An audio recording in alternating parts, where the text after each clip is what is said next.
Egypt की valley of the Kings में से जब इजिप्शियन किंग टूटनखामुन का खजाने से भरा टूम डिस्कवर किया गया तो इस खबर ने पूरी दुनिया में हलचल मचा दी थी। 26 फीट पहाड़ के अंदर छुपा हुआ ये टूम 3000 सालों में पहली बार खोला गया था, जिसके अंदर लातादाद खजाने और किंग टूटनखामुन की ममी भी मौजूद थी। इस टूम में से मिलने वाला सोना बिल्कुल प्योर था और इसका टोटल वजन 1,03,000 तोला सोने के बराबर था, जो तकरीबन एक टोयोटा गाड़ी के वजन के बराबर बनता है। वैसे तो इस टूम से मिलने वाला तमाम खजाना और गोल्ड प्राइसलेस है, लेकिन अगर एक एस्टिमेट लगाया भी जाए तो आज के दौर में इसकी कीमत 5.5 अरब रुपयों के बराबर है। जेम टीवी की वीडियोस में एक बार फिर से खुशामदीद। नाजरीन, ये टूम डिस्कवर होने के बाद आर्कियोलॉजिस्ट ये देखकर परेशान थे कि आज के मॉडर्न दौर में भी इतना ज्यादा सोना पहाड़ों से ढूंढने और निकालने में एक माइनिंग कंपनी को कम से कम भी 10 साल लग जाते हैं। तो आखिर 3000 साल पहले, जब ना ही कोई मशीनरी थी और ना ही कोई टेक्नोलॉजी,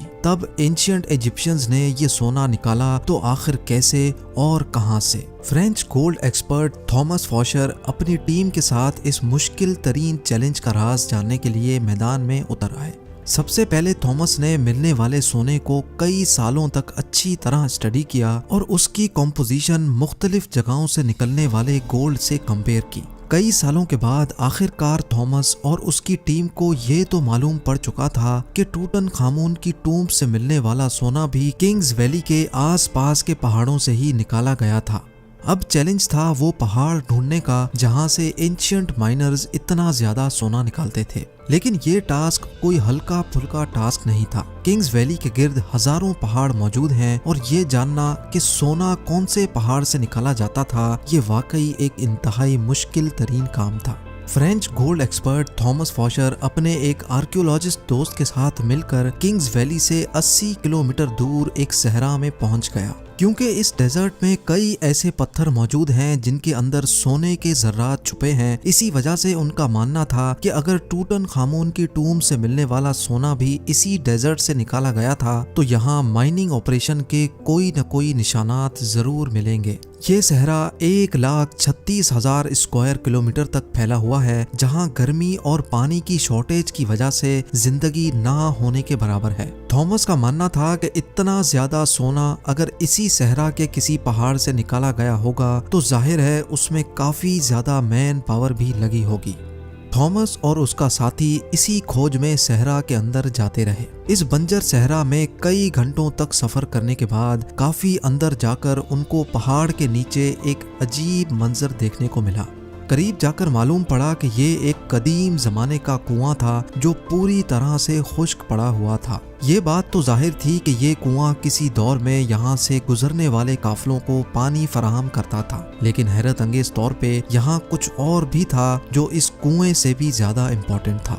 जी हाँ, थॉमस और उसके साथी को यहाँ एक पुराना कमरा भी बना हुआ दिखा जो अंदर से एक इबादतगाह का मंजर पेश कर रहा था। इस कमरे की दीवारों और छत पर काफी मेहनत से पत्थरों पर कार्विंग करके पेंटिंग्स बनाई गई थी। जब इस आर्ट वर्क को गौर से देखा गया तो इसमें एक ऐसा राज छुपा था जिसको देखकर यकीन करना मुश्किल था।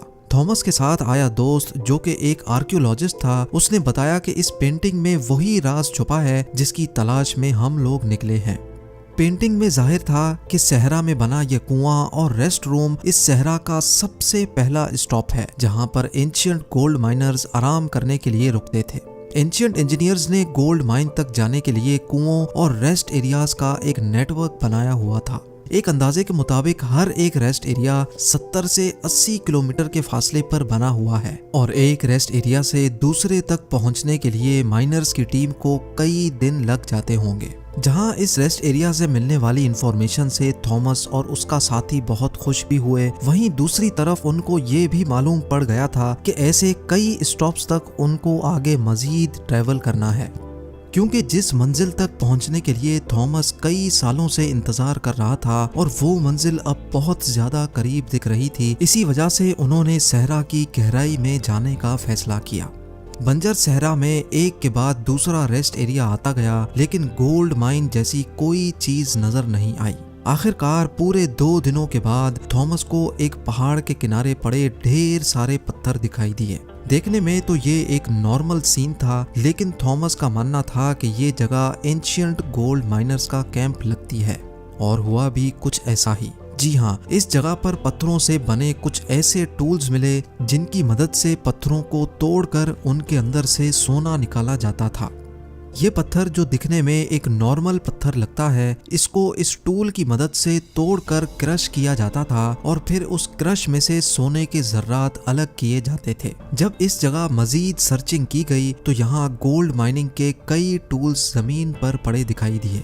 क्योंकि थॉमस को एंशिएंट गोल्ड माइनिंग टेक्निक्स के बारे में काफी ज्यादा जानकारी थी, इसी वजह से उसका मानना था कि एंशिएंट माइनर्स इन पहाड़ों को खोद खोद कर इनमें टनल्स बनाते थे।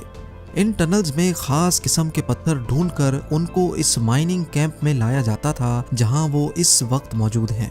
माइनिंग कैंप में मौजूद माइनर्स की दूसरी टीम इन पत्थरों को क्रश करके इनमें से सोना निकालती थी और फिर वो सोना किंग्स वैली में भेजा जाता था।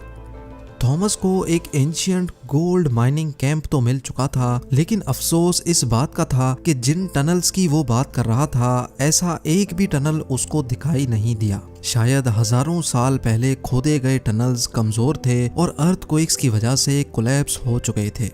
एक्सपर्ट्स का मानना है कि गोल्ड माइनिंग का ये तरीका बहुत ही ज्यादा मुश्किल है। अगर उस दौर में 100 लोग एक हफ्ते तक गोल्ड माइनिंग का काम करते होंगे तो उसमें से वो सिर्फ 1 स्पून गोल्ड का इकट्ठा कर सकते होंगे। यानी ये कहना बिल्कुल भी गलत नहीं होगा कि टूटनखामुन की टूम से मिलने वाला गोल्ड माइन करने में हजारों एंशिएंट माइनर्स एक ही वक्त में काम करते थे, लेकिन फिर भी उनको ये टास्क कंप्लीट करने में कई साल लगे होंगे। माइन किया गया सोना छोटे छोटे जर्रात की फॉर्म में किंग्स वैली में भेजा जाता था, जहां पर एक अलग टीम उनको मुख्तलिफ शेप्स में डालती थी, जिसमें टूटनखामुन का death mask, coffin, statues, jewellery, chairs और गोल्ड चैरियट भी शामिल था।